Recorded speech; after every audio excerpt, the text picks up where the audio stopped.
தாண்டி வர்றாங்கிறதானே உங்க பிரச்சனை. கேரள மீனவன் எல்லை தாண்டி வர்றானா இல்லையா? யாராவது மறுக்க முடியுமா இல்லையா? அப்ப எல்லை தாண்டி வர்றவன் மீனவங்கிறது உன் பிரச்சனை இல்லை, தமிழன்கிறதான் உன் பிரச்சனை.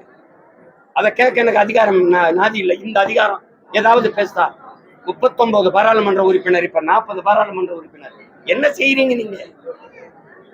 என்ன செய்யறீங்க சொல்லுங்க. முதலீடு கொண்டு இங்க செத்து விடுகிறான், மொட்டை அடிக்கிறான், படகு பறிச்சு ஏலம் விடுறான். சொந்த குடிகளை கடலுக்குள்ள மீன் பிடிக்க உரிமை எனக்கு இருக்கா?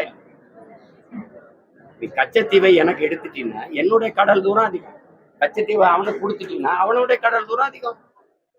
திருப்பி எடுக்க துப்பு இல்லை.